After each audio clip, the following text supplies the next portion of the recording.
Ah, le Brésil. J'ai vécu pendant 1 an et demi dans ce pays extraordinaire et le moins qu'on puisse dire, c'est qu'il a vraiment changé ma vie. Mais regarde ça!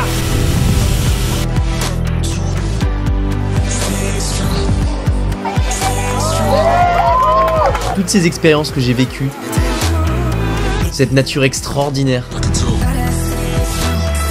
ces paysages à couper le souffle,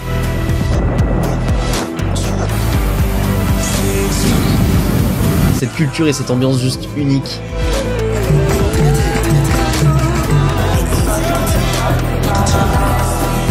Mais aussi toutes les galères subies.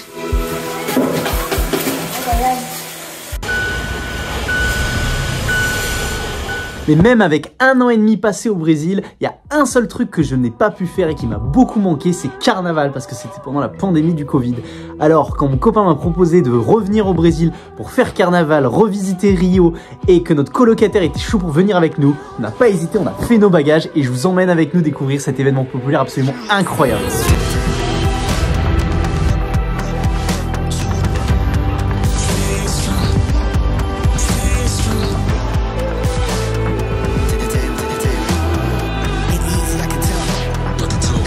C'est chaud.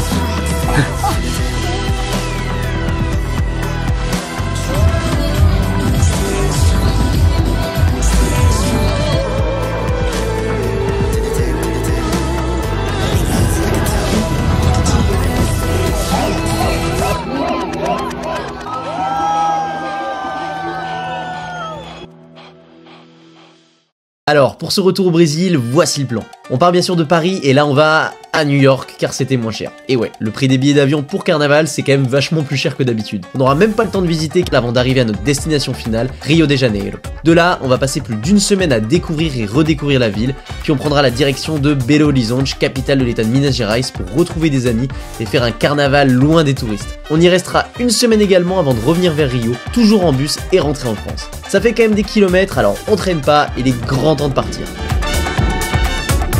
Et comme d'habitude, quand on prend le RER direction l'aéroport, c'est souvent que le train s'arrête et que le stress monte. Donc je pense que ça se développe, mais c'est doucement. C'est la ligne B, donc faut pas être pressé. Et je pense que là on va pouvoir bientôt arriver au bout. Le train devant nous il arrive, il décharge les voyageurs, puis après ça sera tout ça. Donc merci encore d'avoir patienté. Je vous souhaite quand même une agréable journée. Oh, un truc que je sais pas. On va pas se mentir, il y a eu un petit coup de stress quand même à un moment. C'est chaud moi. Mais heureusement, on est bien arrivé à l'aéroport et le Brésil nous attend. Et en plus, c'est une grande première pour Christophe dans ce pays, donc j'ai hâte de lui faire découvrir.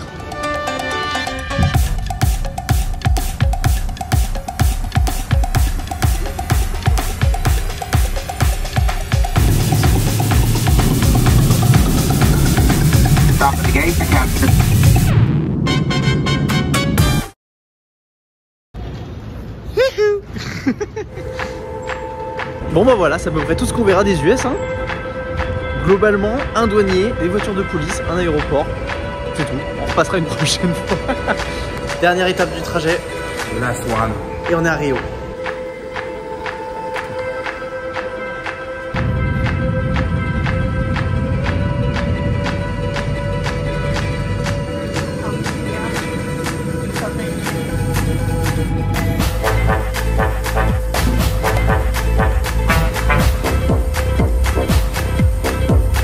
On est arrivé à 5 h du matin, donc en sachant qu'on ne pouvait même pas encore récupérer le logement, on dépose juste les sacs et on part découvrir le quartier.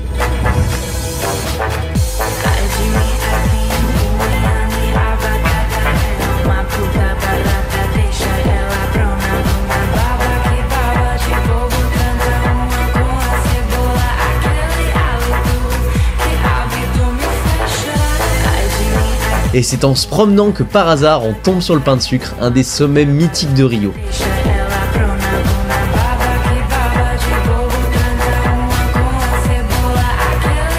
Et vu qu'on est devant et qu'il est encore très tôt, on se dit bah pourquoi pas monter et on ne va pas prendre le téléphérique cette fois.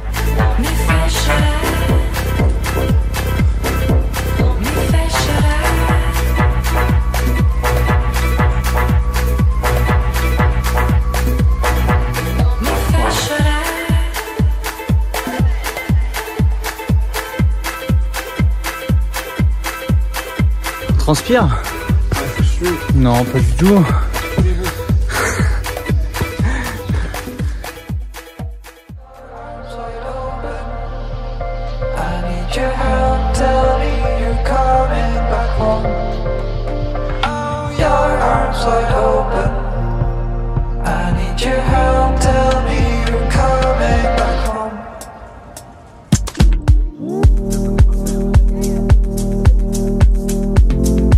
maintenant le pain de sucre je le connais, hein, mais je peux pas m'empêcher de ressentir une pointe d'émotion quand je vois cette vue, et ce même si le temps était couvert.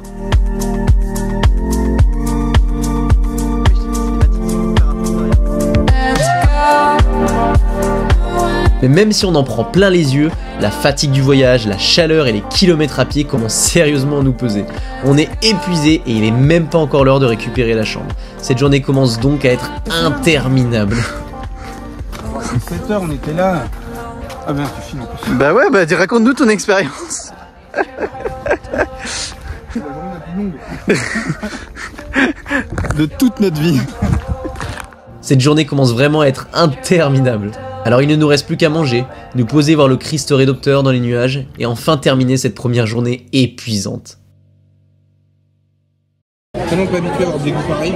Première pizza du Brésil, une pizza à la crevette. Tes impressions, Christophe? Je peux pas dire que c'est mauvais. Je peux pas dire que c'est tout à fait bon non plus. C'est ça. Après une bonne nuit de sommeil, on a fait le plein d'énergie et de pizza à la crevette pour attaquer une grosse journée. Au programme, découverte du quartier bohème de Santa Teresa et du centre de Rio.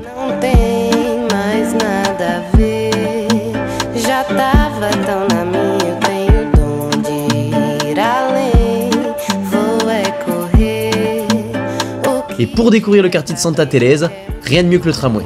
D'une longueur d'un peu plus de 7 km, il a été mis en service en 1875 et n'est pas sans ressembler à celui de Lisbonne.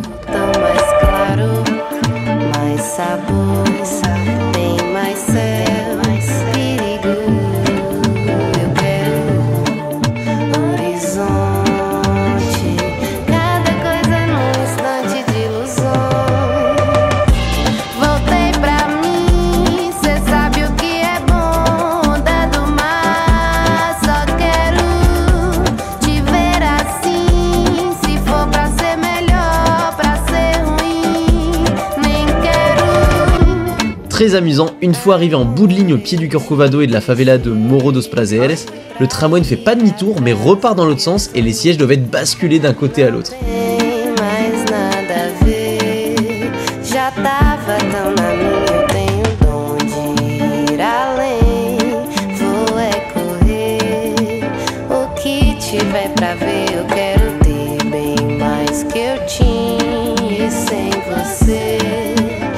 Et avant le terminus, on descend avec Christophe en plein cœur du quartier pour manger dans un restaurant typique brésilien que je connaissais et que je recommande vraiment.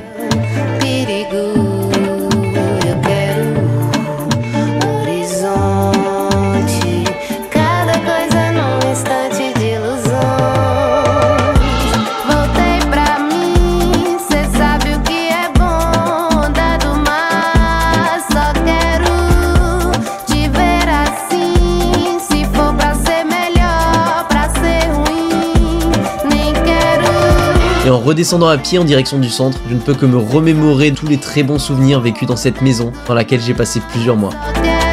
Saudade, comme disent les Brésiliens.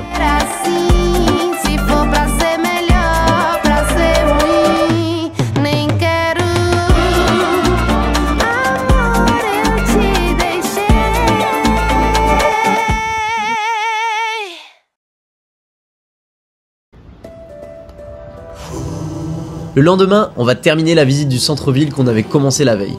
Et on commence avec la cathédrale métropolitaine de Saint-Sébastien. Alors extérieurement, on va pas se mentir, elle est pas très belle. Mais il faut jamais juger un livre à sa couverture, car l'intérieur recèle de vrais trésors.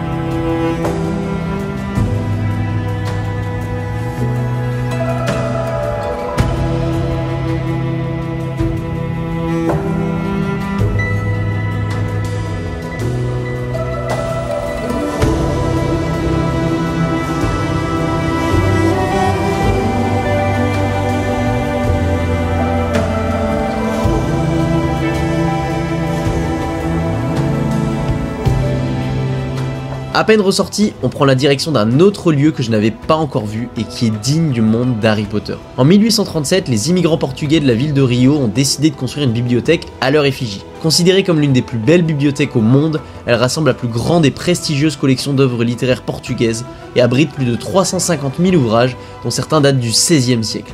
De l'extérieur, elle ne laisse rien présager elle aussi, mais de l'intérieur...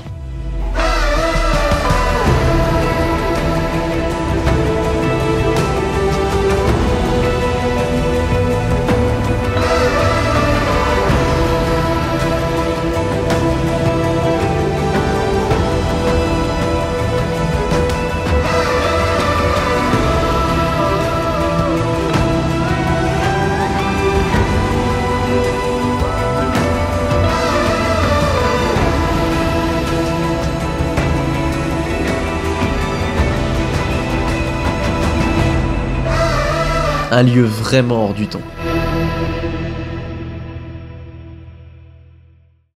Le soir même, on découvre qu'un bar fait partie des 10 meilleurs bars du monde selon The Guardian.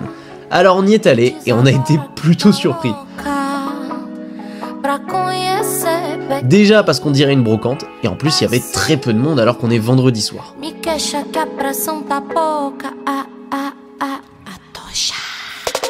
Pré-carnaval costuma ser mês antes do carnaval e costuma acontecer nos finais de semana. Então as pessoas não saem muito na sexta-feira à noite, porque no sábado e no domingo elas vão pular carnaval, então guardam energia. E normalmente a gente pula carnaval de manhã e à tarde.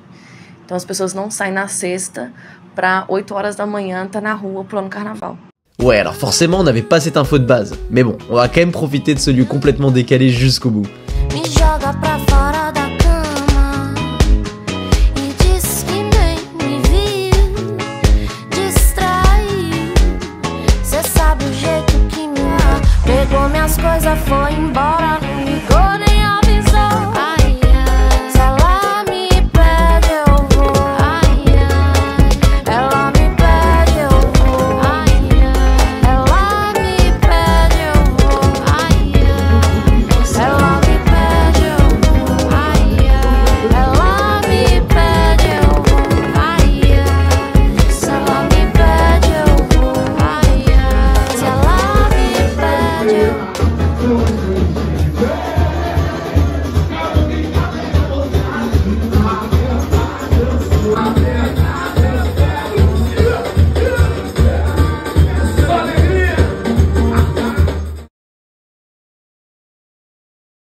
Bon bah ça y est, c'est parti, premier jour de carnaval.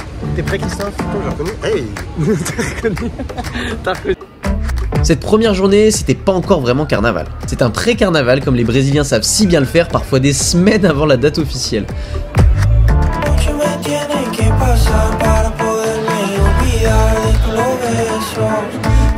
C'était une très bonne entrée en matière, mais par rapport à ce qui nous attend après, on n'était vraiment pas prêts.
Et même si on n'est pas encore sur les dimensions hors normes du vrai carnaval, commencer à découvrir ça au bord de la plage à Ipanema, c'est assez exceptionnel. Mais la nuit tombe, et il est déjà l'heure d'aller se coucher après une journée plutôt bien chargée.